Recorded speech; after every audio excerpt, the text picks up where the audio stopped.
Shalom saudara, Bapak Ibu dimanapun saudara berada, apa kabarnya? Saya harap semua masih baik-baik aja dan kita sungguh bersuka cita hari ini bakal belajar lagi firman Tuhan, saudara. Saya percaya Tuhan menyertai kita, tapi sebelum kita masuk ke dalam firman Tuhan, mari kita puji dan sembah Tuhan kita. Mari kita fokuskan hati kita, kita sembah Tuhan kita, mari kita berdoa. Mari kita ucapkan yang manis, puji-pujian buat Dia karena Dia Tuhan yang layak. Ya rada basi kita bayar rada bayar rada. Ya rada basi. Ya rada bayar la ya rada basi. Oh, Kau baik Tuhan. Haleluya.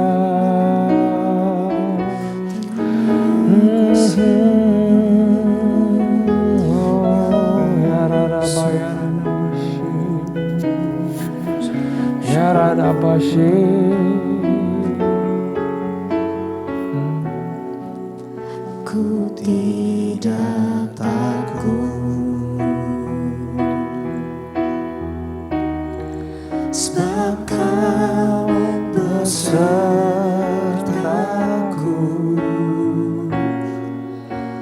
Ku tidak bimbang, sebab Engkau Allahku. Engkau meneguhkanku, bahkan menolongku.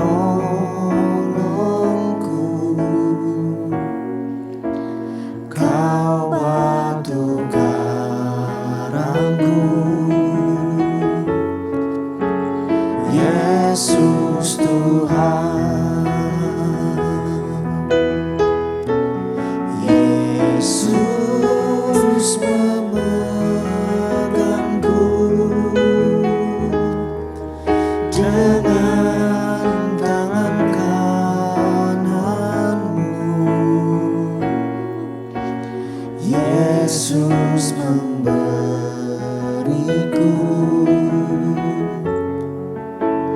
kemenangan.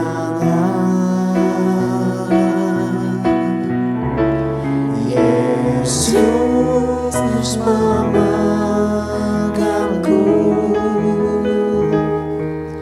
dengan tangan kananmu. Yesus memberiku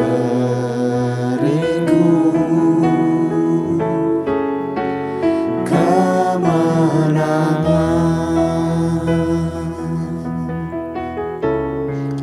Ku tidak takut, sebab Kau besertaku.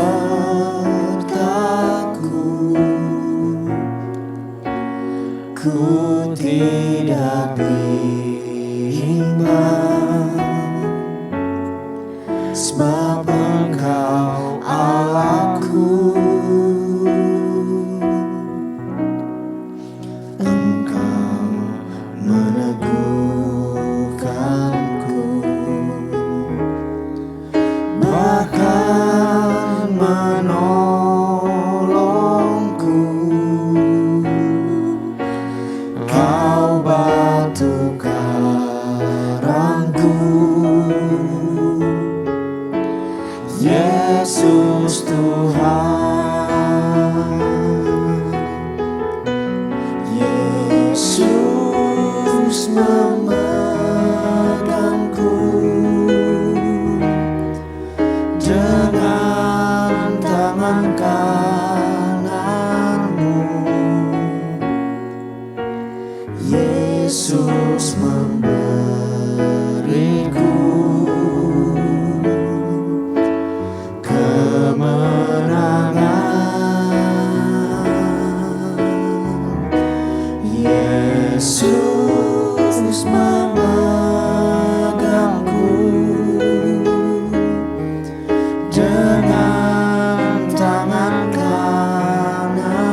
Yesus memberiku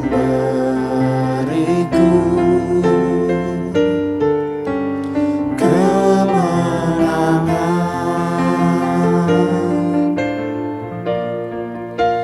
Yesus memberiku kemenangan.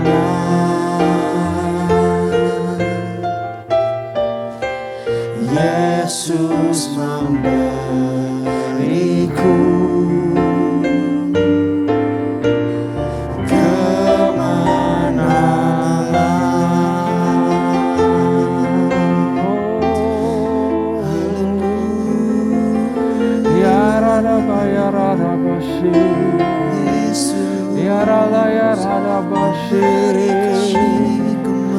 Kau yang pegang tangan kami, Tuhan.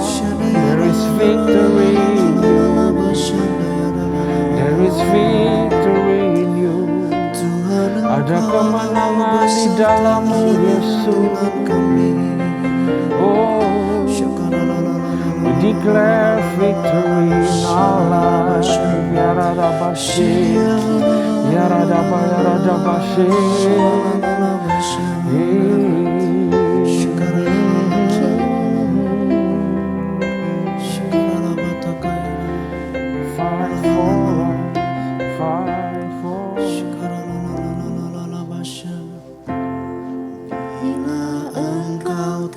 Besertaku,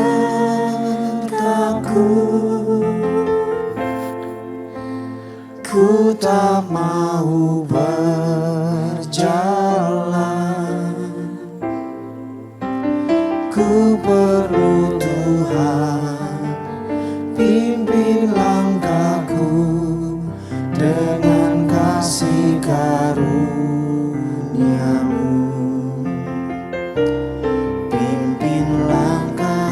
Setiap waktu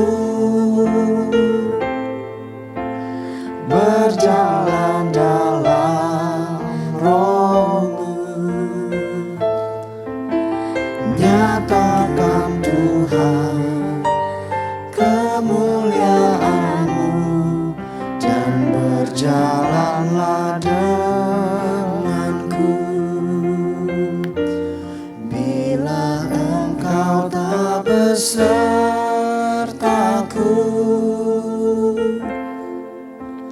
ku tak mau berjalan. Ku perlu Tuhan, pimpin langkahku dengan kasih karunia-Mu.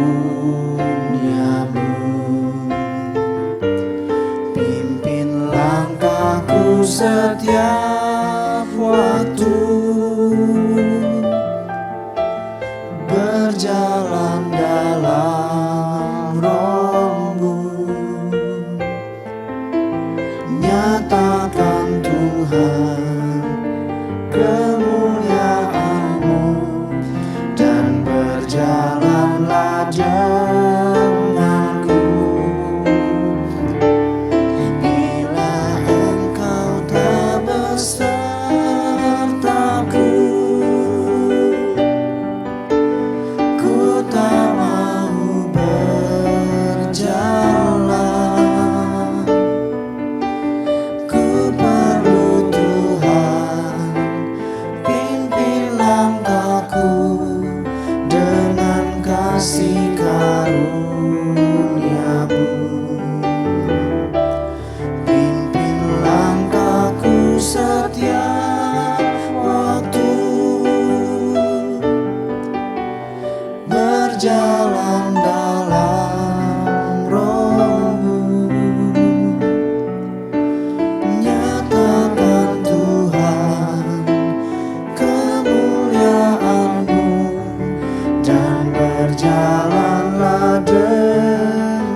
Thank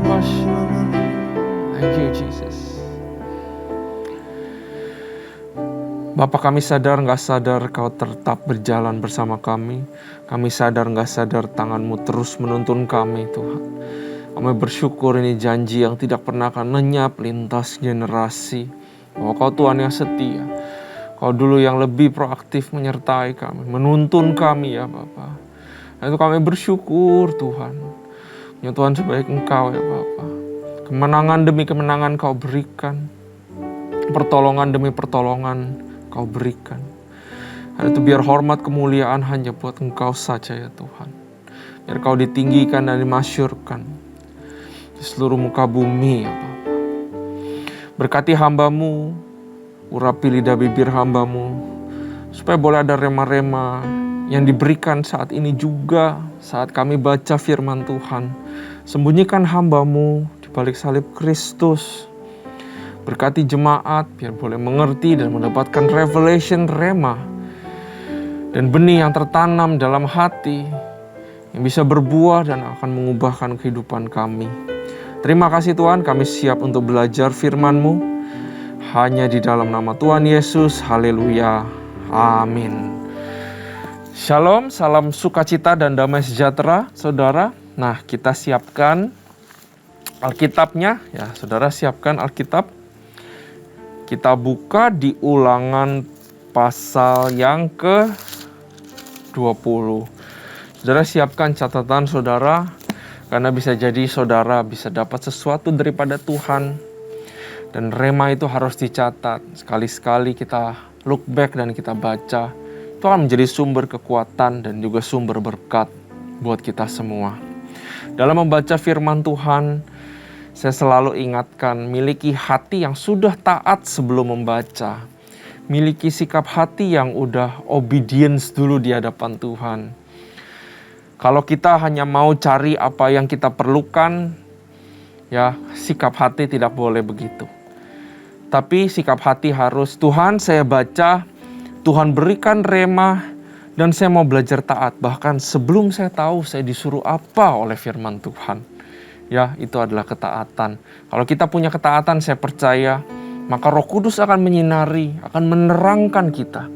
Dan akan ada rahasia-rahasia yang disingkapkan kepada kita, saudara. Ya, nah, mari kita baca satu perikop, yaitu tentang hukum perang, saudara. Ulangan pasal yang ke-20, kita mulai dengan ayat 1. Apabila engkau keluar berperang melawan musuhmu. Ya, perhatikan kata apabila. Apabila itu artinya adalah sekalau-kalau sewaktu-waktu pasti ada musuh mendatangi kita. Pasti ada peperangan dalam kehidupan kita. Saudara, mungkin kita sekarang lagi tenang, gak hadapi badai. Tapi gak ada yang tahu kapan tiba-tiba musuh itu menghampiri kita.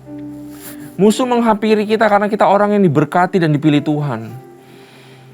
Iblis gak bisa menghilangkan kuasa Tuhan. Tuhan yang mau menolong kita, iblis gak bisa cegah itu. Tapi iblis bisa bikin kita down, sehingga kita takut dan kita tidak mau maju untuk berperang dan dapat kemenangan. Padahal kemenangan sudah diberikan oleh Tuhan. Itu janji Tuhan, kemenangan. Iblis mau kita cegah, kita gak klaim kemenangan. Ya, karena itu keluar firman ini. Kalau kamu mau berperang, dan engkau melihat kuda dan kereta, yakni tentara yang lebih banyak daripadamu, maka janganlah engkau takut kepadanya. Sebab Tuhan Allahmu yang telah menuntun engkau keluar dari tanah Mesir, menyertai engkau. Buat kita yang sedang mengalami masalah, satu kalimat ini aja. Diimani sungguh-sungguh. Buat kita akan berangkat untuk berperang. Jangan takut. Karena Tuhan Allah menyertai. Ayat 2. Apabila kamu menghadapi pertempuran, maka seorang imam harus tampil ke depan dan berbicara kepada rakyat. Ini dulu, saudara. Kalau ada peperangan, imam bekerja. Tapi saya mau beritahu kepada kita semua, imam yang dulu tidak sempurna sudah digantikan selama-lamanya oleh satu imam besar namanya Yesus Kristus. Dia adalah perantara kita sama Tuhan. Bukan perantara hubungan doang saudara ternyata. Imam adalah perantara kemenangan. Makanya harus ada iman maju. Dan siapa imam kita adalah Yesus Kristus. Tidak pernah berhenti bekerja. Dia adalah perantara kemenangan kita dengan Allah Bapa. Selama kita dalam Yesus Kristus dan dia di dalam kita, kemenangan selalu ada buat umatnya, saudara. Kita harus ingat itu. Perantara kita, perantara yang tidak bisa mati. Perantara kita, imam besar kita yang selama-lamanya sudah bertahta. Duduk di tahta kanan Allah Bapa. Dan dia bersyafaat. Dan dia ikut berperang bersama dengan kita. Maka seorang imam harus tampil ke depan dan berbicara kepada rakyat dengan berkata kepada mereka, "Dengarlah hai orang Israel, kamu sekarang menghadapi pertempuran melawan musuhmu, janganlah lemah hatimu."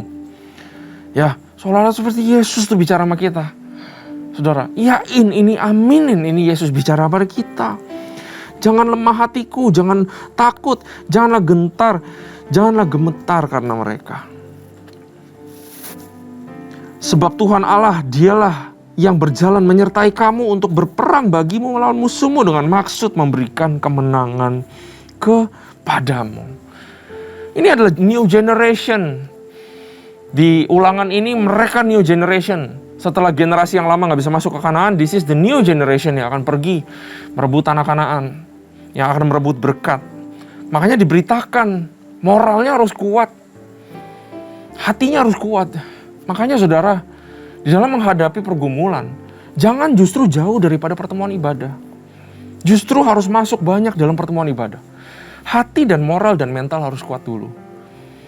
Makanya Musa bilang jangan takut, dan jangan takut. Tuhan menyertai, jangan gemetar, Tuhan menyertai.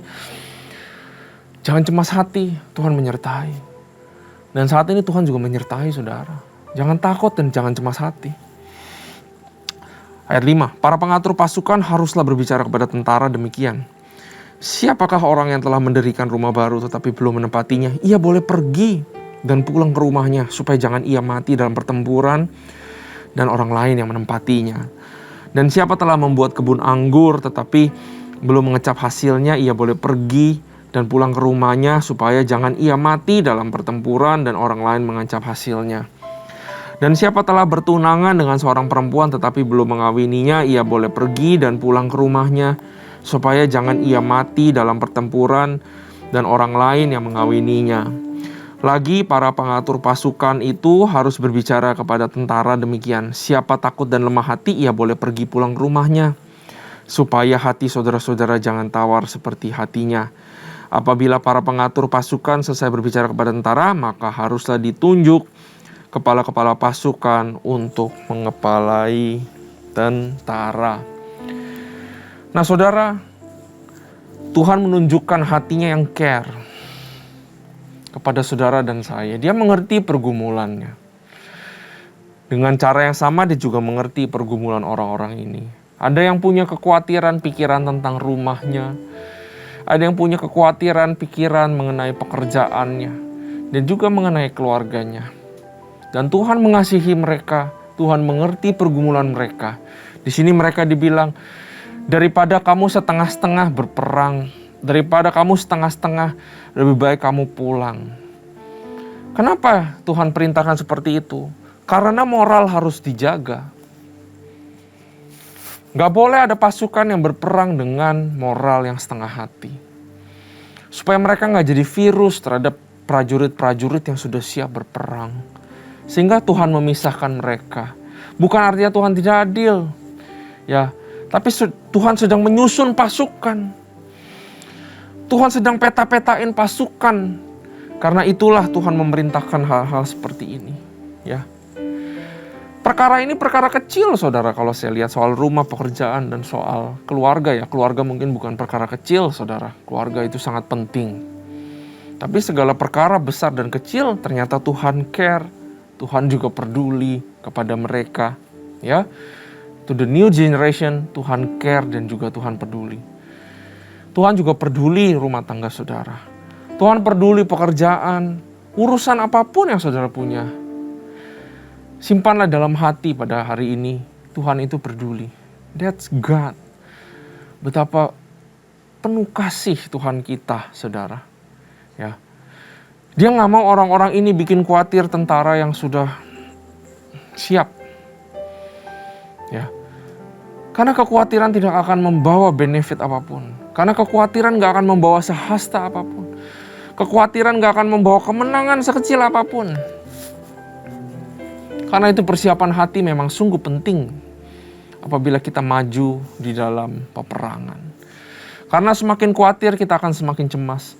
Semakin cemas kita akan semakin seperti lumpuh, tidak bisa berpikir, tidak bisa bertindak, tidak bisa ngapa-ngapain, saudara. Belum lagi orang-orang bisa ikut cemas karena kita. Ya, itulah sebabnya Tuhan memberikan peraturan-peraturan seperti ini. Nah, mari kita lanjut baca ayat 10. Apabila engkau mendekati suatu kota untuk berperang melawannya, maka haruslah engkau menawarkan perdamaian kepadanya. Ini biasa. Memang sebelum menyerang sebuah kota, kubu, biasa ada messenger dulu yang bilang bahwa kalau bisa nggak ada pertumpahan darah nggak usah, tapi kamu akan kita kuasai. Dan kalau mereka bersedia, karena nggak semuanya kan prajurit isi kota ya, siapa tahu hanya rakyat, tapi rakyat dipaksa untuk berperang. Tidak perlu ada pertumpahan darah terjadi. Apabila kota itu menerima tawaran perdamaian itu dan dibukakannya pintu gerbang bagimu, maka haruslah semua orang terdapat situ melakukan pekerjaan rodi bagimu dan menjadi hamba kepadamu. Tetapi apabila kota itu tidak mau berdamai, melainkan mengadakan pertempuran melawan engkau, maka haruslah engkau mengepungnya. Dan setelah Tuhan Allahmu menyerahkannya ke dalam tanganmu, maka haruslah engkau membunuh seluruh penduduknya yang laki-laki dengan mata pedang. Semua harus dibunuh. Karena bangsa-bangsa inilah yang akan mengancam ketentraman masa depan, sustainability daripada bangsa Israel. Hanya perempuan, anak-anak, hewan, dan segala yang ada di kota itu, yakni seluruh jarahan itu, boleh kau rampas bagimu sendiri, dan jarahan yang dari musuhmu ini yang diberikan kepadamu oleh Tuhan Allahmu, boleh kau pergunakan. Demikianlah harus kau lakukan terhadap segala kota yang sangat jauh letaknya dari tempatmu, yang tidak termasuk kota-kota bangsa-bangsa di sini. Tetapi dari kota-kota bangsa-bangsa itu yang diberikan Tuhan Allahmu kepadamu menjadi milik pusakamu, janganlah kau biarkan hidup apapun yang bernafas, melainkan kau tumpas sama sekali, yakni orang Het, orang Amori, orang Kanaan, orang Feris, orang Hewi, orang Yebus, seperti yang diperintahkan kepadamu Tuhan Allahmu, oleh Tuhan Allahmu, supaya mereka jangan mengajar kamu berbuat sesuai dengan segala, supaya nggak ada kekejian yang menjalar seperti virus di bangsa Israel, ya, yang dilakukan yang dilakukan mereka bagi Allah mereka, sehingga kamu berbuat dosa kepada Tuhan Allahmu. Apabila dalam memerangi suatu kota engkau lama mengepungnya untuk direbut, maka tidak boleh engkau merusakkan pohon-pohon sekelilingnya dengan mengayunkan kapak kepadanya. Buahnya boleh kau makan, tetapi batangnya janganlah kau tebang. Sebab pohon yang dipandang itu bukan manusia, jadi tidak patut ikut kau kepung. Hanya pohon-pohon yang engkau tahu tidak menghasilkan makanan boleh kau rusakkan dan kau tebang untuk mendirikan pagar pengempungan terhadap kota yang berperang melawan engkau sampai kota itu jatuh. Ya, Tuhan memperingatkan bahwa pohon-pohon yang subur segala macam ya nggak usah ditebang, ngapain ya. Karena pertempuran adalah milik bangsa Israel. Israel menang, tidak perlu banyak casualties yang macam-macam itu. Karena pohon-pohon ini pasti saya percaya masih bisa berguna untuk nanti setelah bangsa Israel menduduki tanah Kanaan, saudara. Nah, orang Het, Amori, Kanaan, semua orang-orang yang akan mengancam masa depan bangsa Israel harus dihabisin semua. Karena mereka yang akan bisa menyebabkan bangsa Israel berdosa kepada Tuhan. Perbuatan-perbuatan mereka bisa mencemari pikiran dan hati orang-orang Israel. Itu dosa. Tuhan gak pengen orang Israel belajar berdosa sehingga berdosa kepada Tuhan. Jadi bangsa-bangsa ini yang ditumpas, dia adalah simbolisme atau lambang daripada perbuatan dosa. Di mana kata Tuhan harus ditumpas habis. Ya, kalau saudara ingat, waktu Saul menghajar bangsa Amalek, Samuel bilang, habisin. Tapi Saul ini menyisakan Raja Agag. Samuel murka, dikejar sama bangsa Israel tuh Raja Agag. Nggak tahu tapi kejarnya berapa lama, mungkin berbulan-bulan saudara. Akhirnya ketemu sama Samuel. Tertulis di firman Tuhan, Samuel ambil pedang, dicincang itu si Raja Agag. Sama persis seperti ini yang kita baca. Ditumpas, dicincang habis itu dosa. Kenapa? Kenapa Tuhan perintahkan itu? Karena kejadian. Kita nggak tahu apa yang terjadi sama Raja Agag ini. Mungkin saja dia lepas sebentar lalu ketangkap Samuel. Dia sudah mengawini orang atau apa. Karena terbukti setelah saat-saat yang ke depan. Waktu zaman Raja Ahasiverus dan Ratu Esther. Ada seorang jahat namanya Haman. Dan dia adalah keturunan daripada Agag. Sesuatu yang tidak kita tumpah sekarang. Maka generasi berikutnya akan mengalami ancaman, saudara. Perbuatan dosa yang kita nggak hancurkan sekarang, yang kita nggak bertobat, bisa jadi keturunan kita yang akan dihajar. Bisa jadi keturunan kita yang akan dapat dampak yang nggak baik, saudara. Makanya kalau kita lihat silsilah keluarga kadang-kadang, ada dosa yang terlihat, saudara. Seperti turun-temurun terjadi, nggak bisa ada lepas, ada kutuk. Karena itu saudara, apapun yang kita lakukan sekarang, keterikatan, tergantungan, perbuatan dosa, cinta akan uang, apapun itu saudara, selagi masih ada diberikan nafas nyawa, tumpas habis. Jangan ada yang sisa, karena itu bisa menjadi sebuah curse atau kutukan yang akan menghantui keluarga kita, bahkan sampai lintas generasi kita, saudara. Cerita Saul, Samuel tadi, dan Ratu Esther yang singkat kasih tahu kita bahwa jangan kasih ampun terhadap dosa. Amin ya, saudara. Pertempuran ini juga mengartikan kepada kita pertempuran melawan dosa. Ya. Dan juga saudara, tentunya apa yang Tuhan sampaikan lewat sini adalah jangan takut dalam menghadapi peperangan dan pergumulan di dalam kehidupan kita. Ya. Kenapa kita takut saudara? Karena kita coba kontrol apa yang harusnya menjadi kontrolnya Tuhan. Kita coba kontrol sesuatu yang harusnya Tuhan saja yang bisa kontrol. Sehingga kita menjadi takut dan khawatir. Ya, firman Tuhan berkata di Mazmur, saudara, diamlah dan ketahuilah bahwa akulah Allah. Diamlah dan ketahuilah bahwa aku Allah. Aku ditinggikan di antara bangsa-bangsa, ditinggikan di bumi. Diamlah dan ketahuilah bahwa aku adalah Tuhan. Jangan takut saudara terhadap masalah dan kekhawatiran. Ya. Diam di sini itu artinya adalah rafa, adalah to let go. To forsake, melepaskan. Untuk relax. Bahwa di dalam segala pertempuran kita bisa relax. Karena Tuhanlah yang bertempur buat kita. Mungkin kita helpless. Kita tidak berdaya mungkin. Kita udah gak punya cara-cara. Tapi janganlah kita sampai menjadi hopeless. Pilihlah untuk tetap punya hope. Helpless bisa aja terjadi. Kemarin COVID, kita helpless. Di masa-masa pertama gak ada obat, gak ada ini, gak ada itu. Gak tahu caranya gimana. Helpless. Tapi janganlah kita hopeless. Sangat beda antara helpless dengan hopeless. Hopeless itu tetap beriman. Tetap memandang Tuhan. Menunggu-nunggu kapan Tuhan memenangkan pertempuran ini buat kita, saudara. Diam artinya tenang. Di luar boleh kerusuhan, lihat kuda kereta banyak berisik, saudara. Teriakan-teriakan yang intimidasi kita. Tapi let go ke Tuhan. Tuhan, kau yang pegang pertempuran ini. Kau juga yang sudah berjanji untuk memenangkannya. Karena imam besar perantara kemenangan itu selalu ada. Karena itu tidak aku biarkan badai ini masuk dalam hatiku. Badai boleh terlihat di luar. Tapi dia tidak ada di dalam hati kita, saudara. Tuhan ajarin ini. supaya kita tidak menjadi orang yang khawatir, karena Tuhan pasti mendatangkan kemenangan buat kita.